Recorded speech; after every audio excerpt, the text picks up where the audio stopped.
Thank you for joining us for Imagine, the New World of Education, a series of online conversations with thought leaders centered on tackling the challenges education institutions are facing across the globe right now.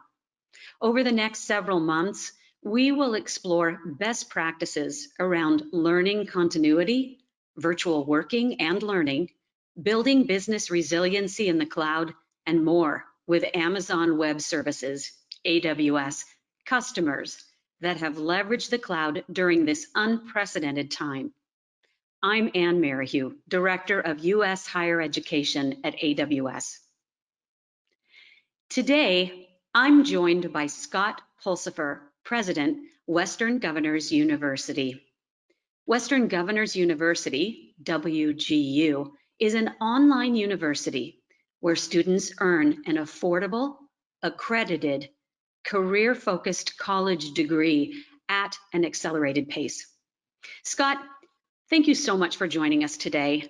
Would you mind starting things off by telling us a little bit about WGU and how the institution has transformed over the years?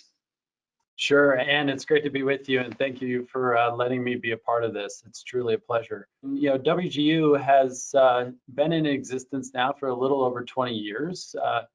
You know, at WGU, we believe in the power of human potential, and we probably also convey our core belief in most of what we do, which is that we believe in the inherent worth and ability of every individual. And we know that, you know, given the opportunity, every person has something big to contribute. And this was at the root of WGU's founding. It was, in fact, founded by the governors of 19 Western states. They recognized that there are too many individuals and residents within their respective states that did not have access to high quality post-secondary education and the pathways to opportunity. And so they recognized that this gap that existed between talent and opportunity was quite wide. And so they wisely, I think, innovated a new private nonprofit institution that became WGU. And for our now over 20 years, we've endeavored to improve quality and expand access and truly optimize student success for every individual that we serve. And so even though we're only, you know, 23 years young, we were founded in 1997, today, WGU serves nearly 125,000 students in all 50 states and also on military bases overseas. More importantly, we just surpassed our 200,000th graduate. And it's truly remarkable to consider kind of the scope and scale that WGU has been able to grow into as we endeavor to make education and opportunity work for everyone. That's fantastic, Scott. I know I've heard so many meaningful stories of how WGU has made a difference in people's lives. And it truly is an honor to be able to work with you and see the great work that WGU is doing and changing people's lives. You know, I understand that you testified to Congress recently about higher education is coping with COVID. Can you share a summary of the points that you made? Yeah, that was an interesting experience for sure. As you might imagine, there are many sectors that have been impacted by COVID. And there is little doubt that higher education has been one of those ones that have been impacted quite broadly. And so the event itself on, you know, how stimulus funding might be needed to support the higher education sector, and in many ways to address issues of revenue loss for many institutions that now may be struggling with their economics and their budgets. And you know, my testimony essentially said that, you know, you're solving for the wrong problem. You know, if we're only going to think about how to create funding and federal stimulus to prop up our legacy model of things, then that would probably be akin to investing in malls in the year 2000. And so my focus of my testimony was really about how do you address many of the pre-existing conditions that existed within higher education? How do you stimulate investment and innovation that's desperately needed to address challenges with affordability, massive equity issues, and arguably less than stellar student outcome measures and student success measures?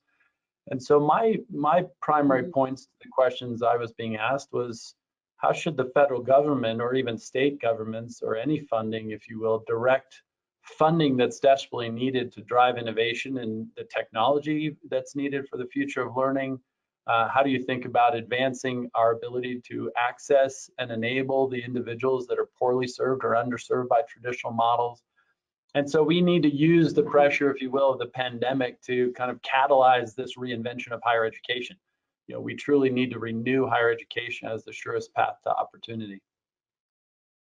Yeah, it's interesting, and I so appreciate your perspective on this. I'm just curious, how do we do that? How do we make education the surest path to opportunity?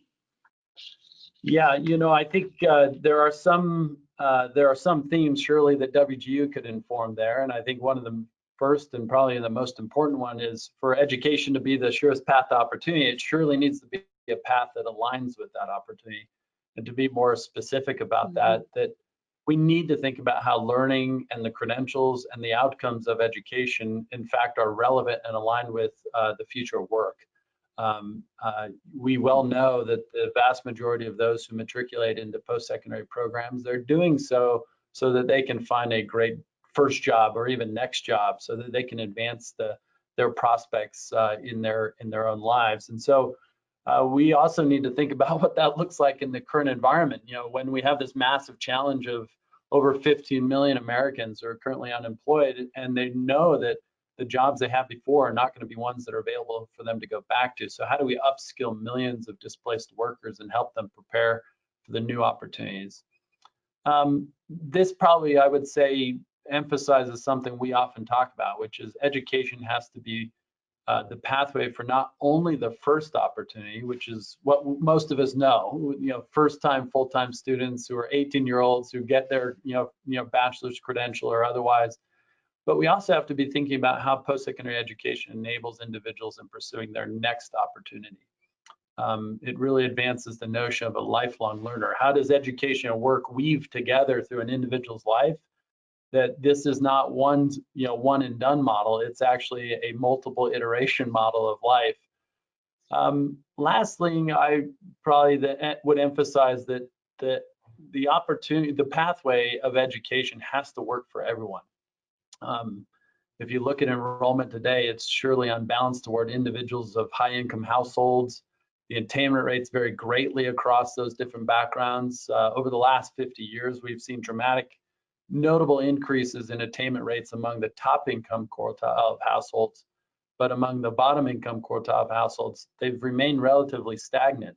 Even if access and enrollment's gone up, the reality is the outcome isn't there yet. And so I think we have to be investing to figure out how to ensure that there is equal probability not only in accessing these education pathways, but also equal probability of outcome. And so how do we think as institutions and those in the sector, how do we think about, orienting everything we do and how we deliver it, how we teach, how we engage with students?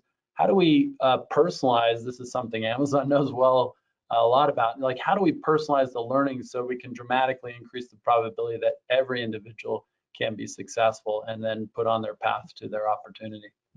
Yeah, it's really interesting because I think you brought up a great point there that this is not just about the students who are 18 to 22 years old. This Right. is about students who are coming, whatever age they are, back into wanting to learn something new and be productive in the workforce. So it's clear we have big problems. How can higher ed address those? Yeah, the just on that point too, and there's something that often is not known about enrollment today, that even 40% of the 20 million or so adults enrolled in higher education are over the age of 24. And it's the fastest growing age demographic too. And so this is already happening, even if not all institutions have woken up to that. It is already happening as they see post-secondary education being more critical as not just the first opportunity, but the next rung on the ladder of one's life. So how can higher ed address these? One thing that we often think about is like, scale does matter. We've in many ways created this sense of false, scarcity, or that somehow we've constrained capacity, and so then we use selective admissions criteria, et cetera.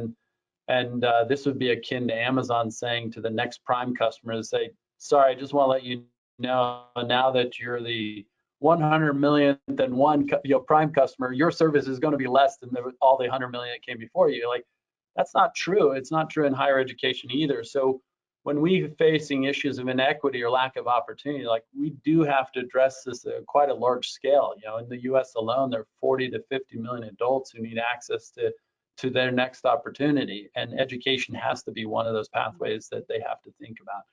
The other thing I would say is arguably a mental shift in most of the higher education sector. And I say this as an outsider who's come into higher education.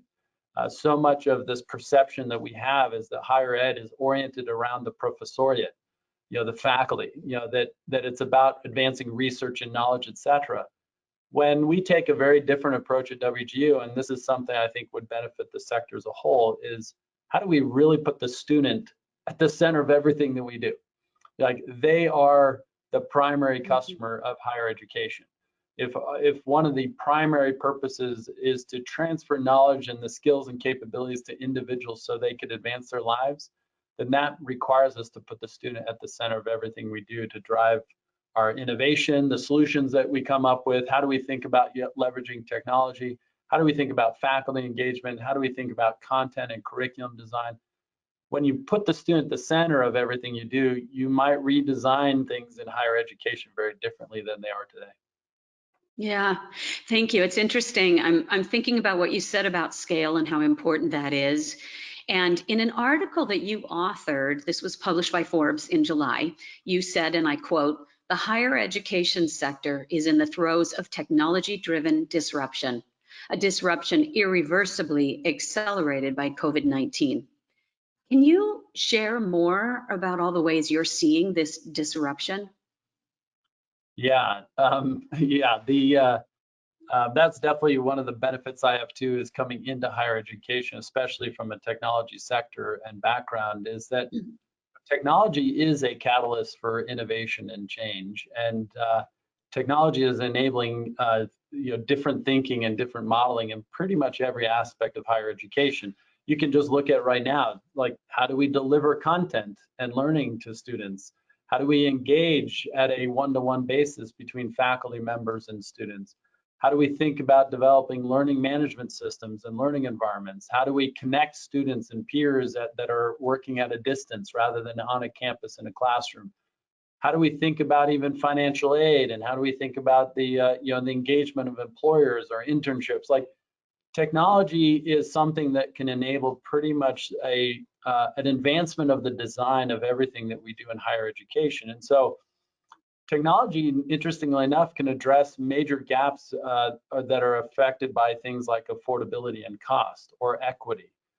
But now, for example, distance education or delivering learning online, we start to emphasize too other digital inequities or the digital divide that exists too. And so we can identify how we invest in digital infrastructure to increase access by having high bandwidth internet access in everyone's home, so they can not just shop and bank and everything else, but they can also engage learning and enroll in programs and interact with faculty, et cetera. And so at the end of the day, technology can find solutions for students and design the end-to-end journey in a way that we just didn't think about it before. And that's why it's been so important for us to really rely upon AWS as one of our key technology partners, because when you can instrument the entire journey end to end, you start producing a massive amount of data and content and transactions and all these interactions. You start exposing into a highly technology and data rich environment. Well, you truly then need also a platform that can scale and enable what we need to do with technology. Yeah, I love the idea that it's end to end, because that's really akin to what the student is going through. Instead of piecemealing, it really is from the beginning to the end. What is everything they need to be successful? Can you give us a few examples of your technology-driven approach? Where are you seeing this come out? Where does technology help you on that end-to-end platform?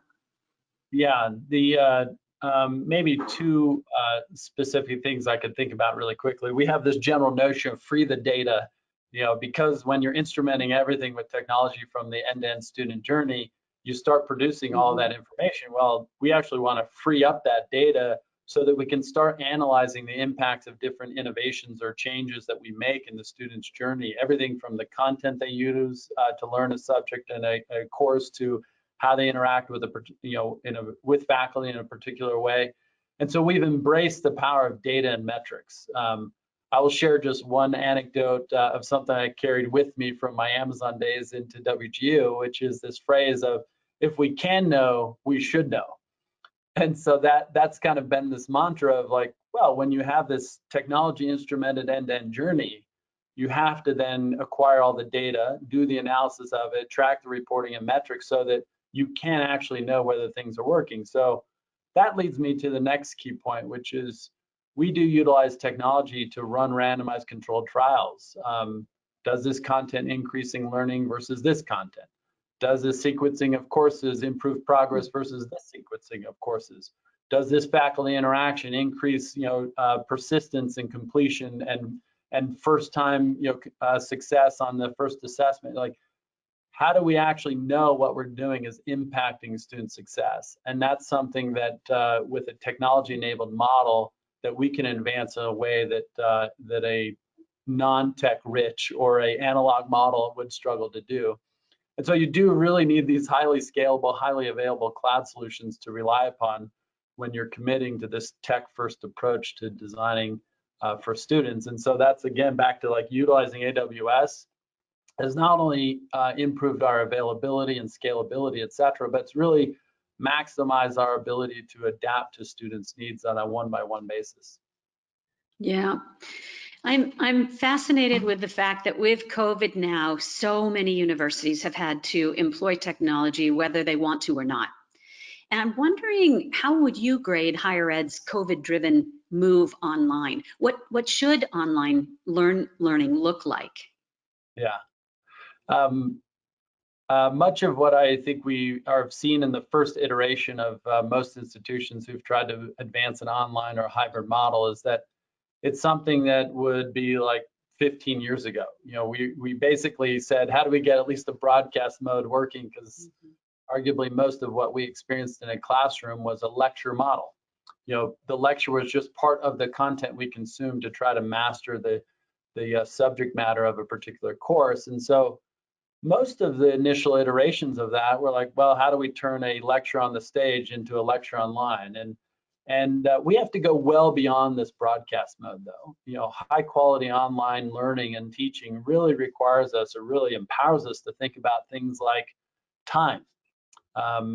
Just think about the nature of how a credit hour model, class-based model worked before, is you had classes scheduled at a certain time. But if now the content can be consumed whenever I want to consume it, or I need to have access to faculty and teaching assistants when I need to have access to teaching assistants, like it now changes the construct of time to favor the individual who's consuming it rather than I have to be at a certain place. We have to think about relationships between individuals very differently, and how to utilize technology to enable study groups and peer-based learning and sharing of of notes even, or more importantly, faculty. I often like to talk about faculty role online is kind of like having 24/7 office hours, because you can record your content, but that becomes just consume when you want. It's really about how does the one-to-one teaching happen, and that occurred with TAs and faculty in office hours. Well, you now have to do that at fairly a high rate and making yourself available. So lastly, of course, the data. How do we utilize data in totally new ways? And so if you believe in the mission-driven nature of higher education, then you have to design for that mission as we go into a tech-first mindset or into an online model. So it's one of those things that that we're very excited about, how technology is going to enable significant advancements in higher ed that we haven't seen in the last several decades. Yeah, we're very excited for you, and certainly we want to support that in every way that we can. It's interesting, as much as nostalgia that we have for our past, we as individuals and humans, we've shown our resiliency to invent for our future. How do we embrace this future together?